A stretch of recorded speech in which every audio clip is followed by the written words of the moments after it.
ಅಯ್ಯಂಗಾರ್ ಬೇಕರಿಯಲ್ಲಿ ಸಿಗೋ ಎಲ್ಲ items ಸಖತ್ತಾಗಿರುತ್ತೆ. But ಅಲ್ಲಿ ಸಿಗೋ ಸ್ಯಾಂಡ್ವಿಚಿನ ಮಾತೇ ಬೇರೆ. ವಿಡಿಯೋನ ಪೂರ್ತಿಯಾಗಿ ನೋಡಿ. ಇದೇ ಥರದ ಟೇಸ್ಟಿಯರ್ ಸ್ಯಾಂಡ್ವಿಚ್ ನಿಮ್ಮ ಮನೇಲೂ ಮಾಡ್ಬೋದು.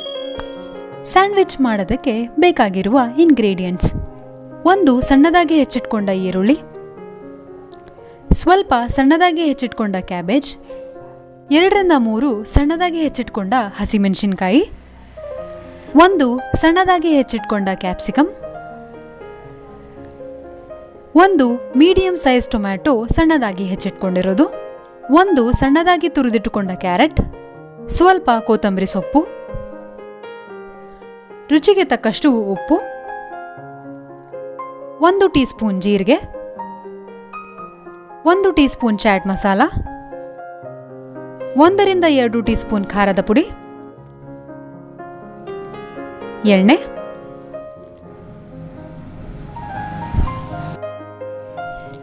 ಬ್ರೆಡ್ ಮತ್ತೆ ಬಟರ್. 1 ಕಡಾಯಿ ಕಾಯಲು ಇಟ್ಟು ಅದಕ್ಕೆ 1 ರಿಂದ 2 ಟೀ ಸ್ಪೂನ್ ಎಣ್ಣೆ ಹಾಕಿ, ಎಣ್ಣೆ ಕಾದ ಮೇಲೆ 1 ಟೀ ಸ್ಪೂನ್ ಜೀರಿಗೆ ಹಾಕಿಕೊಳ್ಳಿ. ಜೀರಿಗೆ ಚಟಪಟ ಅಂದ ನಂತರ ಈರುಳ್ಳಿ ಮತ್ತೆ ಹಸಿಮೆಣಸಿನಕಾಯಿ ಹಾಕಿ ಚೆನ್ನಾಗಿ ತಾಳಿಸಿಕೊಳ್ಳಿ.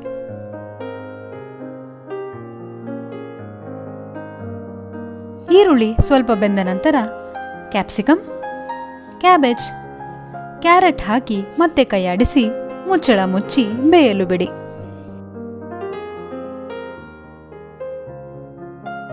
ಎಲ್ಲ ತರಕಾರಿ ಸ್ವಲ್ಪ ಬೆಂದ ನಂತರ ಟೊಮ್ಯಾಟೊ ಹಾಕಿ ಮತ್ತೆ ಕೈಯಾಡಿಸಿ.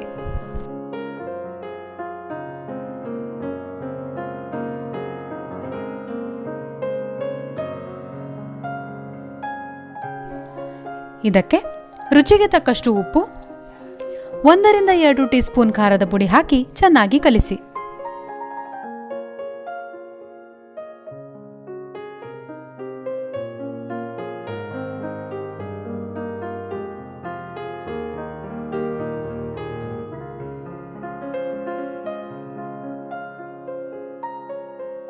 ಆಮೇಲೆ 1 ಟೀ ಸ್ಪೂನ್ ಅಷ್ಟು ಚಾಟ್ ಮಸಾಲ ಹಾಕಿ ಮತ್ತೆ ಕಲಿಸಿಕೊಳ್ಳಿ.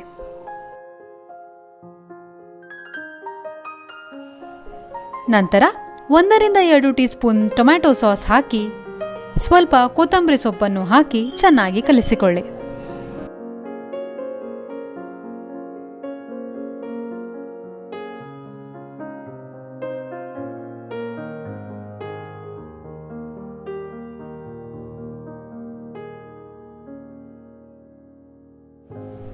ಈಗ 2 ರಿಂದ 3 ಬ್ರೆಡ್ ತೆಗೆದುಕೊಂಡು ಅದರ ಮೇಲೆ ಮಾಡಿಟ್ಟುಕೊಂಡಿರುವ ಪಲ್ಯವನ್ನು ಹಚ್ಚಿಕೊಳ್ಳಿ.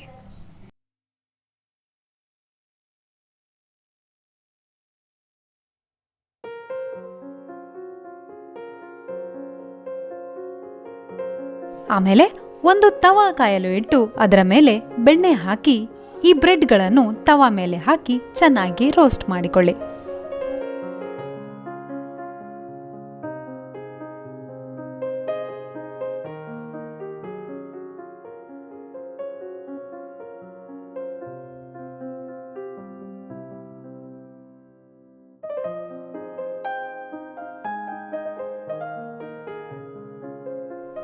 ಹೀಗೆ ಮಾಡಿದರೆ Iyengar bakery special open sandwich ready to taste.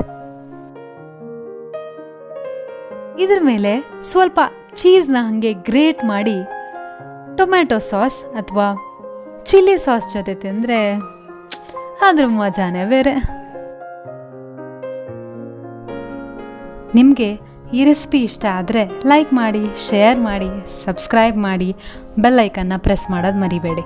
ಮತ್ತೆ ಸಿಗೋಣ ಮುಂದಿನ ರೆಸಿಪಿ ಜೊತೆ. ಅಲ್ಲಿವರೆಗೂ ಟೇಕ್ ಕೇರ್, ಬಾಯ್.